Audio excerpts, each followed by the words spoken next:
नमस्कार. मी गणेश तुकाराम शिंदे आपणा सर्वांचं आपल्या अण्णा या यूट्यूब चॅनलवर स्वागत करत आहे. मान्सून पूर्व पडलेला पाऊस धाराशिव जिल्ह्यातील वाशी, इटकूर, कळंब परिसरात मोठ्या प्रमाणात बरसला होता. 100 मिलीमीटरच्या पुढं हा पावसाची नोंद झाली होती.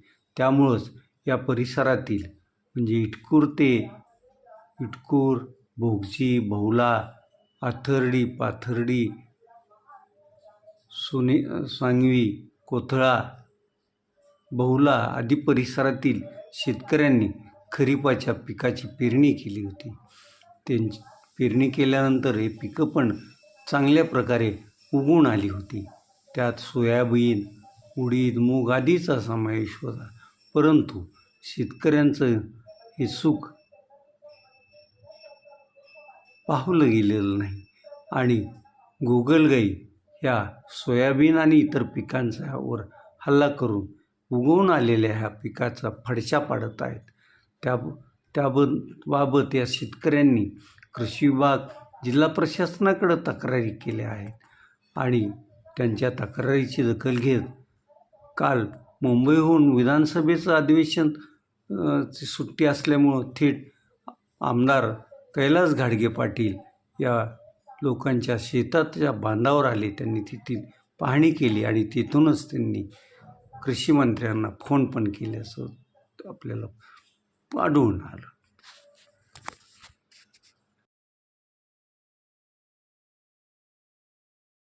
त्या परिसरात गोगलगाईंनी त्याच्यावर हल्ला करत ते उगवलेलं सोयाबीनचं पीक फस्त करण्यास प्रारंभ केला आहे. याबाबत शेतकऱ्यांनी कृषी विभागाकडं, प्रशासनाकडं तक्रारी केल्या आहेत.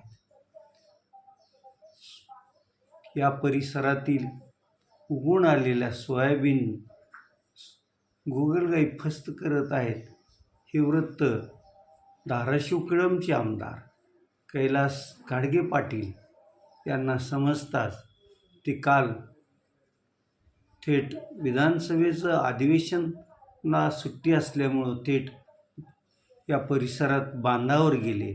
शेतकऱ्यांच्या अडीअडचणी जाणून घेतल्या. गोगलगाई कशा प्रकारे सोयाबीनचं पीक फस्त करत आहेत हे पाहिलं. तिथूनच त्यांनी कृषी मंत्री दत्ता भरणे यांना फोन लावला, परिस्थितीची कल्पना त्यांना दिली. त्यानंतर कृषी विभागाच्या अधिकाऱ्यांशी त्यांनी चर्चा केली आणि या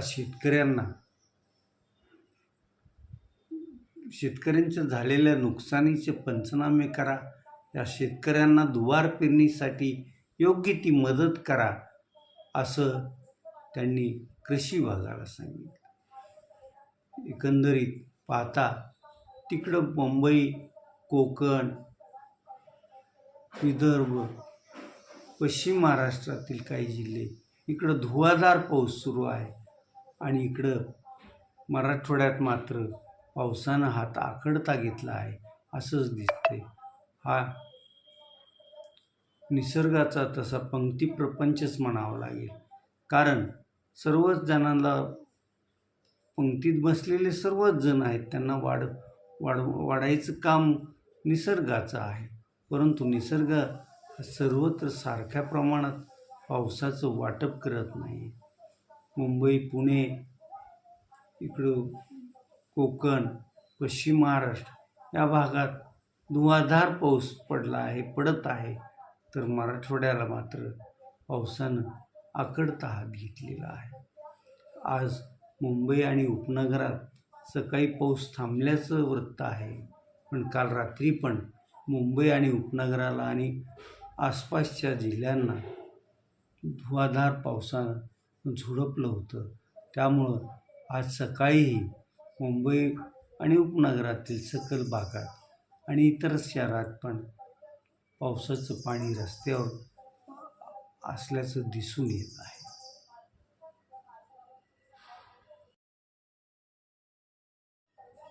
आज दुपारी 4च्या दरम्यान दादर येथील हनुमान मंदिरात शिवसेना उद्धव बाळासाहेब ठाकरे पक्षाचे पक्षप्रमुख उद्धव बाळासाहेब ठाकरे हे रामरक्षा आंदोलनाला प्रारंभ करणार आहे. राम मंदिरातील दानपेटीत होत असलेल्या चोऱ्या किंवा झालेल्या चोऱ्यासंदर्भात केंद्र आणि तेथील राज्य सरकार काय भूमिका घेते आणि लोकांच्या श्रद्धेसोबत तेथील जे कर्मचारी आणि इतर मंडळी जो खेळ खेळत आहे त्याच्या विरोधात म्हणून हे रामरक्षा आंदोलन आजपासून संपूर्ण महाराष्ट्रभर सुरू करण्याचा उद्धव बाळासाहेब ठाकरे यांचा इरादा आहे. या आंदोलनाला मोठ्या संख्येनं हिंदू भक्तांनी उपस्थित राहावं असंही आव्हान त्यांनी केलेलं आहे. त्यामुळं त्यांच्या या आव्हानाला लोक किती आणि कसा प्रतिसाद देतात,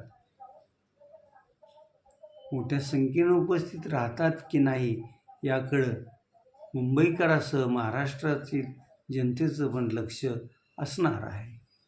आता या रामरक्षा आंदोलनात पुढं कुठपर्यंत हे आंदोलन उभा राहतं आणि काय त्याचा प्रभाव पडतो हे आपल्याला पाहावंच लागणार आहे.